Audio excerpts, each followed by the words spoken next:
Hello, everyone, and welcome to the very first episode of Dearest Mother's Darkest Secrets. I am your host, Teri True Crime, and today we are diving deep into a chilling tale that will leave you questioning everything you thought you knew about motherhood and trust. In this series, we will uncover the dark and disturbing secrets that some mothers hide behind the seemingly innocent facade of family life. These are stories that defy the very nature of what it means to be a mother, stories that are as heartbreaking as they are horrifying. Our journey begins with a case that shocked a community to its core. A mother who cried wolf, manipulating those around her with lies and deceit so twisted it would lead to devastating consequences. This is the story of a woman who wielded her maternal role as a weapon, leaving destruction in her wake. So grab your favorite glass of wine, settle in, and let's unravel the harrowing truth behind the mom that cried wolf. It is a story that proves not all mothers are nurturing, some are downright dangerous.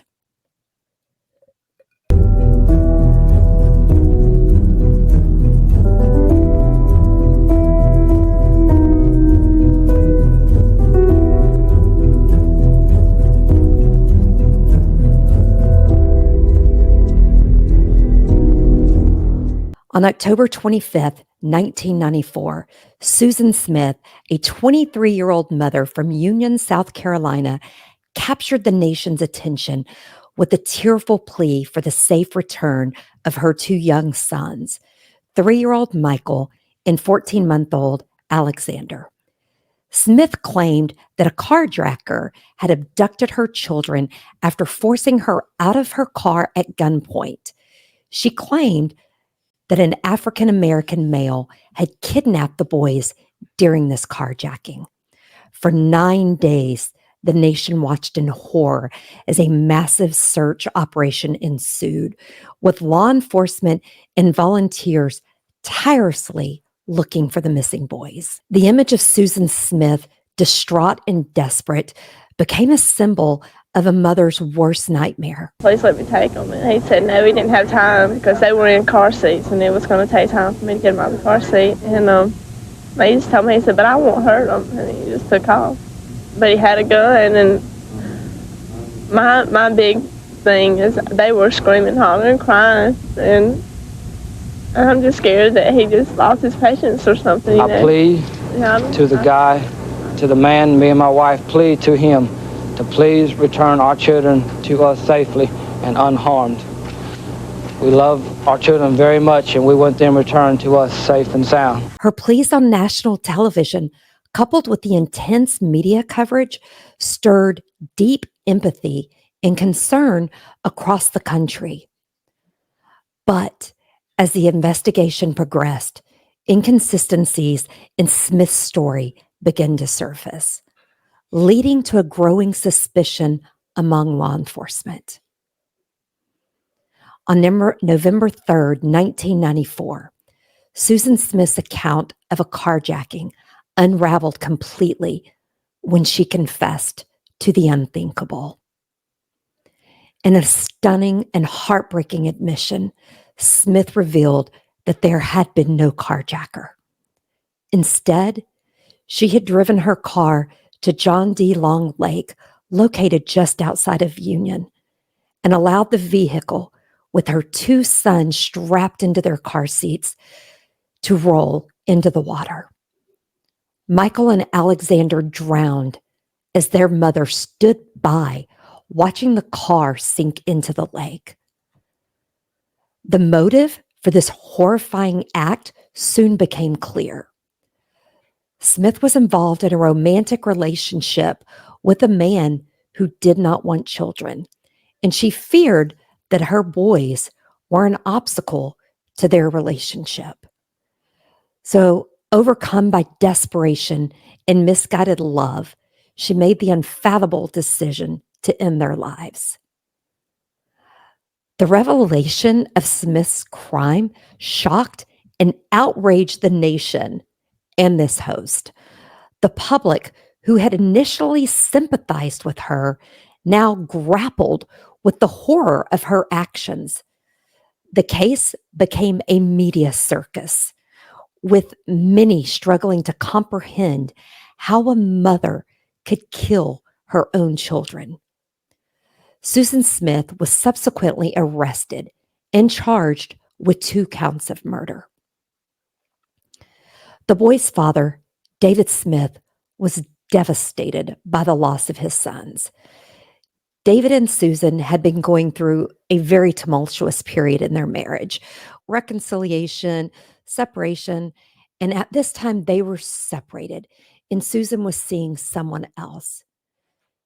But David had believed, like the rest of the nation, that his sons had been abducted, and he was deeply involved in the efforts to find them. When the truth came out, he was devastated, and his grief was just compounded by the horrifying reality that his children died at the hands of their own mother. David Smith later spoke about the immense pain and betrayal he felt, describing how the loss of his sons left an unfillable void in his life. His heartbreak was palpable as he attended the trial and he watched Susan Smith face justice for the murders of his 2 sons. In the years following the tragedy, David has tried to rebuild his life, though the memory of Michael and Alexander remains a constant presence. He has publicly expressed his continued love for his sons and the deep sorrow that their lives were cut so tragically short. In July of 1995, after a highly publicized trial, Susan Smith was convicted and sentenced to life in prison with the possibility of parole after 30 years. Her case remains one of the most disturbing examples of parental betrayal. Susan is up for parole in November of this year. David has said he thinks Susan should never get out, and he plans to protest her release. I agree with David. David has since remarried and became a father again after overcoming his fear that his children could again be taken away by evil. Now, there are some who blame Susan's upbringing for her decision to murder her children. Susan's father committed suicide when she was 6 years old, and she herself attempted suicide when she was 13 and again at 17. It is also reported that her stepfather molested her extensively during her high school years. However, guys, at one point, Susan said the relationship was consensual and that she did it to make her mother jealous. And it has been reported by Susan that she continued the sexual relationship with her stepfather until several weeks before she murdered her sons. Now, Susan had gotten married at a young age. She had multiple affairs, apparently, during her marriage, but one was with Tom Finlay, and he broke off that relationship because, one, he saw her kissing another married man, and two, because he didn't want children. Sorry, Susan, you can't blame killing your children on your upbringing. You chose your happiness in your relationship or potential relationship over your children. And that is absolutely wrong. Now, Susan continued to make headlines even after going to prison. In 2000, she contracted an STD while in prison, and it was proven that she was having sex with 2 different prison guards. It has also been reported that she continues to have phone sex with different males and has had numerous sexual relationships with women while in prison. Susan recently told a family member that she thinks she will get out in November and that she will be granted parole. Now, Susan has been corresponding with multiple males and has been asking them how they will support her once she is released on parole.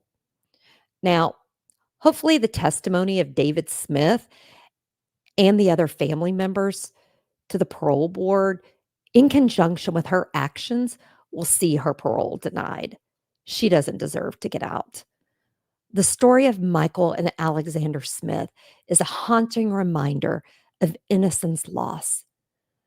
Their tragic deaths serve as a poignant symbol of the unimaginable consequences of a mother's desperation and the devastating impact of misguided decisions. The memory of these two young boys continues to resonate, a somber reflection of the fragility of life and the enduring pain of their loss. David Smith's journey of grief and healing stands as a testament to a father's love and the indelible scars left by such a profound tragedy. Now, I chose Susan Smith's case for this first episode because it was personal to me. My boys were around the same age as Michael and Alexander. And the photo used by the media that was taken from Olin Mills is a pose that is almost identical to the picture I have of my boys.